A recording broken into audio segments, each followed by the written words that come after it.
زندگی کا مقصد ہی یہی ہے. آئے، بڑے ہوئے، جوان ہوئے، بوڑھے ہوئے، چلے گئے. ہم سے پہلے بھی چلے گئے، ہم بھی چلے جائیں گے، بعد میں آنے والے بھی چلے جائیں گے. لیکن حقیقی کامیابی اس کو نصیب ہوئی جس نے اس دنیا پہ آ کے دنیا کی زندگی کے مقصد کو سمجھا. ہم آئے کیوں تھے؟ زندگی کس لیے ہمیں دی گئی تھی؟ اکبر الہ آبادی نے کیا ستھری تنقید کی تھی. کیا بتائیں احباب، کیا کارنمایاں کر گئے. بی اے کیا، نوکر ہوئے، پینشن ملی اور مر گئے. یہ کوئی کام نہیں ہے. ہماری زندگی کا کوئی مقصد ہے جس لیے ہم انسان ہیں، اشرف المخلوقات ہیں. دیکھیے گدھا سارا دن بوجھ اٹھاتا ہے.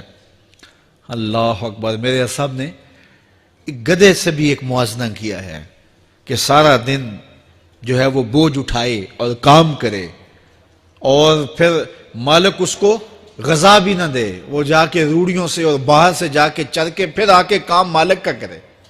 مالک اس کو دے بھی نہ اور وہ باہر سے کھا کے آئے اور کام مالک کا کرے. تو اگر بندہ ہو کے، انسان ہو کے اگر نہ کرے تو میرے حضور نے ایک لمبی ربائی ہے، اس میں آخر میں لکھتے ہیں تو چنگا یعقوب یا کھوتا تینوں شرم نہ آوے.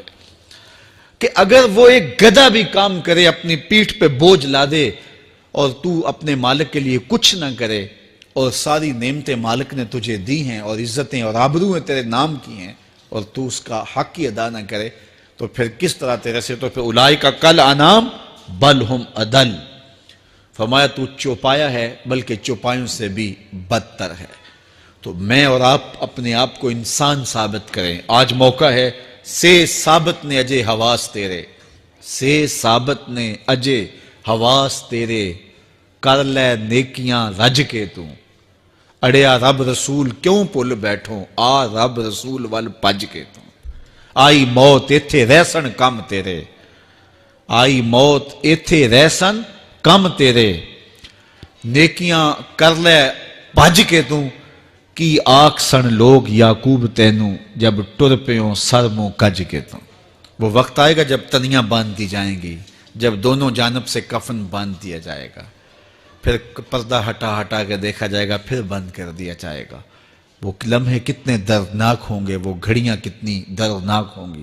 آج مجھے اور آپ کو اللہ نے موقع دیا ہے تو آج حضور کی سیرت کو اپنانے کا، اپنی روحوں میں اتارنے کا عزم